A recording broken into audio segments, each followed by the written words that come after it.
దిగ్గజ క్రికెటర్ సునీల్ గవాస్కర్ పై team India captain Rohit Sharma ఫిర్యాదు చేశాడని తెలిసింది.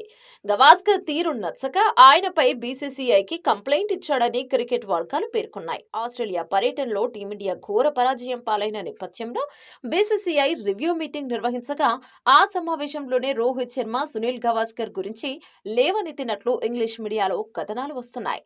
ఇంతకీ అసలు ఏం జరిగింది? రీసెంట్ గా జరిగిన బోర్డర్ గవాస్కర్ ట్రోఫీతో పాటు ఇతర సిరీస్ లోనూ కెప్టెన్ రోహిత్ శర్మ పేలవ ప్రదర్శన కొనసాగిస్తున్నాడు. ఈ క్రమంలోనే సునీల్ గవాస్కర్ కూడా రోహిత్ ఆట తీరుపై విమర్శలు చేశారు.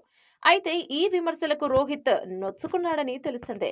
ఆస్ట్రేలియా పర్యటనలో తన ప్రదర్శన గురించి సునీల్ గవాస్కర్ చేసిన కామెంట్స్ హద్దులకు మించి ప్రతికూల కామెంట్స్ చేశారని రోహిత్ సమావేశంలో చెప్పారట.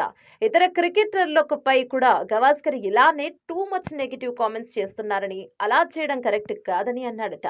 సునీల్ గవాస్కర్ ఆటగాళ్లను మరి ఇంత దారుణంగా విమర్శించడం సరికాదని రోహిత్ చెప్పాడు. గవాస్కర్ చేసే విమర్శల వల్ల ఆటగాళ్ల మైండ్ సెట్ మారిపోతుంది, వారిపై ప్రతికూల ప్రభావం పడుతుంది. కాబట్టి ఇలాంటి విమర్శలను తీవ్రంగా పరిగణించాలని రోహిత్ శర్మ బీసీసీఐకి చెప్పాడని ఓ క్రికెట్ ప్రతినిధి చెప్పారు. సునీల్ గవాస్కర్ గతంలో విరాట్ కోహ్లీ, పంత్, బుమ్రాపై కూడా కామెంట్స్ చేశారు. Rishabh Pant aggressive batting stupid, fool అంటూ విమర్శించారు. రోహిత్ శర్మ నేతృత్వంలో టీమిండియా ఓడిపోతున్న నేపథ్యంలో జస్ప్రీత్ బుమ్రాకు కెప్టెన్సీ ఇస్తే బాగుంటుందని పేర్కొన్నారు.